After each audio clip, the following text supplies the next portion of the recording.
अब आज तक हम लोग इमेजेस को एचटीएमएल के अंदर यूज़ कर सकते थे, जैसे कि हम लोग इमेज टैग का यहाँ पे यूज़ कर सकते थे एंड हम लोग इमेज को यहाँ पे यूज़ कर सकते थे। जैसे कि अगर मैं इमेज का यूज़ करूँ यहाँ पे एंड उस इमेज के अंदर मैं एसआरसी यहाँ पे प्रोवाइड कर सकता हूँ एंड मैं उस इमेज का डायरेक्टली यहाँ पे यूज़ कर सकता हूँ। तो सबसे पहले हम लोग इस चीज़ के बारे में देखते हैं यहाँ पे। अगर मैं कोई भी एक इमेज को यहाँ से डाउनलोड करूँ, तो मैं थोर की इमेज को डाउनलोड करना है ना, हमें थोर इमेज डाउनलोड यहाँ पे हम लोग कर लेते हैं। यहाँ पे हम लोगों ने जैसे इस चीज़ को लिखा है, यहाँ पे मैं इमेजेस वाले सेक्शन के अंदर जाऊँ तो यहाँ पे मैं टूल्स के अंदर जाके यूसेज राइट्स पे क्लिक करके क्रिएटिव कॉमन लाइसेंसेस पे क्लिक कर दूंगा, जिसके थ्रू मेरे को एक कॉपीराइट फ्री जो इमेज है वो यहाँ पे देखने को मिल जाएगी। तो यहाँ पे हम लोगों को बहुत सारी इमेजेस देखने को मिल रही है। मैं यहाँ पे क्या करता हूँ, इस वाली इमेज को यहाँ पे यूज़ कर सकता हूँ। यहाँ पे मैं इसको क्या करता हूँ, राइट क्लिक करके कॉपी इमेज एड्रेस पे क्लिक करूंगा एंड यहाँ पे हम लोगों को ये इमेज मिल चुकी है। मैं इसको डायरेक्टली यहाँ पे पेस्ट कर दूंगा, जिसके थ्रू जो भी हमारी इमेज है वो यहाँ पे पेस्ट हो चुकी है। अब अगर मैं इसको सेव करता हूँ तो आप लोग देख पाओगे अपनी वेबसाइट के अंदर कि हम लोगों ने इस इमेज को यहाँ पे इंपोर्ट कर लिया। अगर मैं थोड़ा सा जूम करूँ तब आप लोग देख पाओगे कि एक इमेज को हम लोगों ने यहाँ पे यूज़ कर लिया है।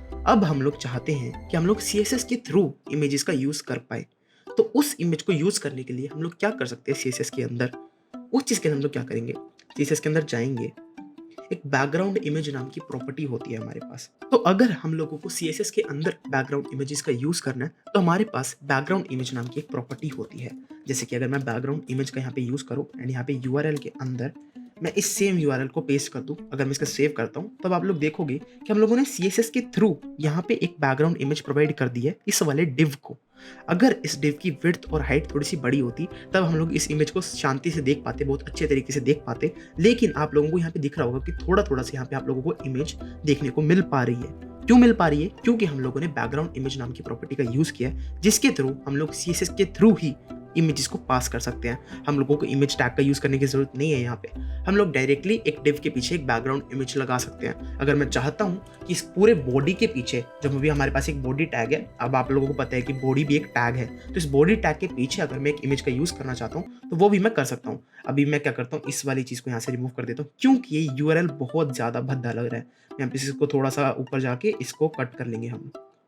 यहाँ पे मैंने इसको कट कर लिया। अब मैं क्या करता हूँ, इस वाली सेम चीज़ को यहाँ से रिमूव करके बॉडी के अंदर यूज़ करते हैं। Background image is equals to URL this. तो यहाँ पे हम लोगों ने इस वाली चीज़ को यूज़ कर लिया। मैं इसको सेव करता हूँ तब आप लोग देखोगे कि हम लोगों ने पूरी वेबसाइट के पीछे थोर की इमेज लगा दी है। यहाँ पे आप लोगों को रिपीटेडली इमेज देखने को मिल रही है, लेकिन हम लोगों ने पूरी वेबसाइट के पीछे थोर की इमेज लगा दी है। तो ये चीज़ आप लोग बैकग्राउंड इमेज वाली प्रॉपर्टी के थ्रू कर सकते हो। अगर आप लोगों के पास एक इमेज है तो आप लोग बैकग्राउंड इमेज प्रॉपर्टी के थ्रू इस पूरे डॉक्यूमेंट के पीछे एक बैकग्राउंड इमेज लगा सकते हो।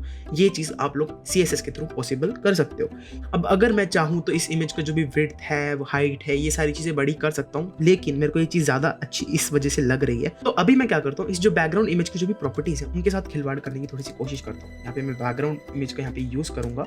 तो यहाँ पे हमारे पास बहुत सारे ऑप्शंस होते हैं, जैसे कि बैकग्राउंड कलर होता है, बैकग्राउंड पोजीशन होती है, बैकग्राउंड रिपीट होता है। बैकग्राउंड रिपीट एक बहुत ज़्यादा अच्छी प्रॉपर्टी है। अगर मैं इसको यूज़ करता हूँ एंड इसको मैं नो रिपीट कर देता हूँ, इसके थ्रू क्या होगा, अगर मैं इसको सेव करता हूँ तो यहाँ पे हम लोगों को सिर्फ एक थोर की इमेज देखने को मिलेगी। अब ये इमेज टैग वाली अगर मैं इमेज को हटाना चाहूँ तो मैं वो हटा सकता हूँ यहाँ से। तो यहाँ पे मैं क्या करता हूँ, इस इमेज को पूरा यहाँ से हटा देता हूँ। तो यहाँ पे अगर आप लोगों के पास इतना ज़्यादा बड़ा URL है ना, तो तब आप लोग इस इमेज को डाउनलोड करके यूज़ कर सकते हो। ये चीज़ मैं रिकमेंड नहीं करता हूँ कि आप लोग इतने बड़े URL को अपनी वेबसाइट के अंदर यूज़ करो। आप लोग डायरेक्टली एक इमेज को डाउनलोड करके उसको अपनी वेबसाइट के अंदर यूज़ कर सकते हो। मैं इसको सेव करता हूँ एंड तब देखते हैं हमारी वेबसाइट के अंदर। तो यहाँ पे आप लोगों को एक इमेज देखने को मिल रही है थोर की।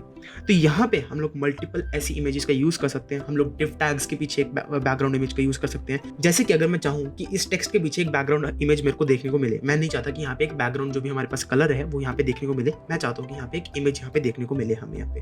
तो यहाँ पे मैं क्या करता हूँ, यहाँ पे जाके हम लोग डोरेमोन की एक इमेज डाउनलोड कर लेते हैं। डोरेमोन इमेज डाउनलोड, ठीक है, मैंने यहाँ पे इसको डाउनलोड कर लिया एंड यहाँ पे मैं टूल्स के अंदर जाऊँगा, यूसेज राइट्स के अंदर क्रिएटिव कॉमन लाइसेंस पे क्लिक कर दूंगा, जिसके थ्रू मेरे पास कॉपीराइट फ्री इमेजेस आ जाएंगी। एंड इससे अच्छा क्या है, इसके बाद मैं क्या करूँगा, कोई भी एक अच्छी सी इमेज को देख के यहाँ से डाउनलोड कर लूँगा। मैं इस वाली इमेज को यहाँ से उठाऊँगा, सेव इमेज एज करके हम लोग अब की बार यूज़ करेंगे। यहाँ पे मैं इसको सेव इमेज एज कर लूँगा, डाउनलोड कर लूँगा। डाउनलोड हम लोगों ने कर लिया। अभी मैं क्या करता हूँ, इस वाले फ़ोल्डर में से, डाउनलोड्स वाले फ़ोल्डर के अंदर से इस वाली चीज़ को यहाँ से उठा के CSS वाले फ़ोल्डर के अंदर डाल देता हूँ, जिसके थ्रू मैंने जो भी हमारी इमेज हम लोगों ने डाउनलोड की थी, उसको मैंने यहाँ पे इम्पोर्ट कर लिया है।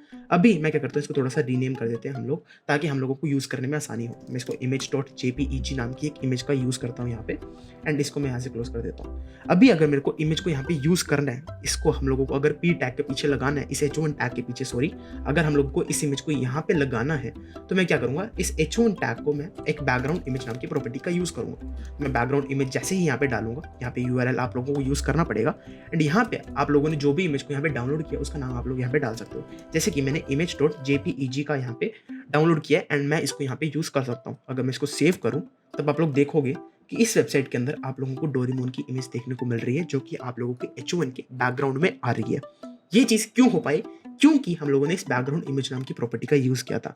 अब आप लोगों के पास एक पूरा अच्छा सा बैकग्राउंड हो सकता है, आप लोगों के पास एक येलो कलर का बैकग्राउंड हो सकता है, जिसके अंदर थोड़े-थोड़े से आप लोगों के स्पार्कल्स हों, ये सारी चीज़ें हों, जो कि आप लोगों ने अपने ग्राफिक डिज़ाइनर पे से बनवाया हो। वो चीज़ आप लोग बैकग्राउंड इमेज प्रॉपर्टी के थ्रू यहाँ पे इम्पोर्ट कर सकते हो। अब इस बैकग्राउंड इमेज प्रॉपर्टी के साथ हमारे पास एक बैकग्राउंड रिपीट नाम की प्रॉपर्टी होती है, जो कि बहुत ज़्यादा इंपॉर्टेंट होती है। अगर आप लोग नहीं चाहते कि इस इमेज को ये बार-बार यहाँ पे यूज़ करे, तो आप लोग इस बैकग्राउंड रिपीट नाम की प्रॉपर्टी का यूज़ कर सकते हो, एंड इसके अंदर आप लोगों के बहुत सारे यहाँ पे आप लोगों को ऑप्शंस देखने को मिल जाते हैं।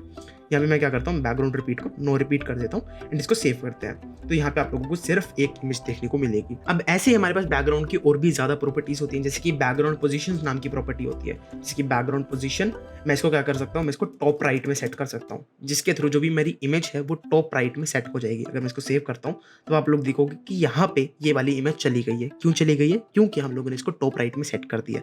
तो आप लोगों को एक्स और वाई एक्सेस यहाँ पे देना पड़ेगा। तो यहाँ पे हम लोगों ने सबसे पहले वाई एक्सेस दिया, जहाँ पे हम लोगों ने बताया कि हम लोग चाहते हैं कि हमारी जो इमेज है वो टॉप में हो, एंड हम लोग चाहते हैं कि वो इमेज जो है वो राइट साइड में यहाँ पे प्लेस्ड हो। आप लोग इसको उल्टा भी लिख सकते हो, अगर मैं इसको चाहूँ तो राइट, जो कि सेम चीज़ की तरह ही काम करेगा। अगर मैं इसको सेव करता हूँ, तो वो चीज़ आप लोगों को सेम देखने को मिलेगी। यहाँ पे आप लोगों की जो भी प्रॉपर्टीज है, आप लोगों को जस्ट उन चीज़ों के बारे में ध्यान से पता होना चाहिए। एंड अगर इन केस आप लोगों को प्रॉपर्टीज याद नहीं रहती हैं, कि जैसे कि बैकग्राउंड रिपीट की वैल्यू नो रिपीट देनी, अगर आप लोगों को याद नहीं रहती है, तब आप लोग क्या कर सकते हो, अगर आप लोगों के पास वैल्यू नहीं है, आप लोग कंट्रोल स्पेस यहाँ पे दबा सकते हो, जिसके थ्रू VS कोड आप लोगों को कुछ वैल्यूज दे देगा, एंड आप लोगों को याद आ जाएगा कि अच्छा इनके अंदर से ही आप लोगों को वैल्यू को यूज कर सकते हो। अगर मैं इसको राउंड कर दूं, तो यहाँ पे बहुत सारी अलग अलग प्रॉपर्टीज होती हैं, जिनके बारे में एक अच्छे CSS डेवलपर्स को भी नहीं पता होता। ये सारी चीजें आप लोग ट्राई एंड एरर के थ्रू ही सीख पाते हो। अगर मैं इसको सेव करता हूँ, तब हम लोग देखेंगे कुछ एक नया बिहेवियर हम लोगों को देखने को मिलेगा।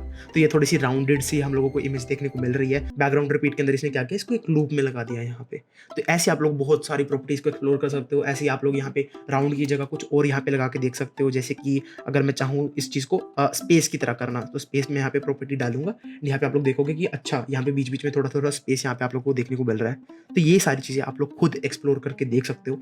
ये सारी चीज़ें जब आप लोग खुद एक्सप्लोर करोगे ना, तो वो चीज़ बहुत ज़्यादा बढ़िया तरीके से आप लोग को समझ में आने वाली है। तो इन सारी प्रॉपर्टीज़ को एक्सप्लोर करो।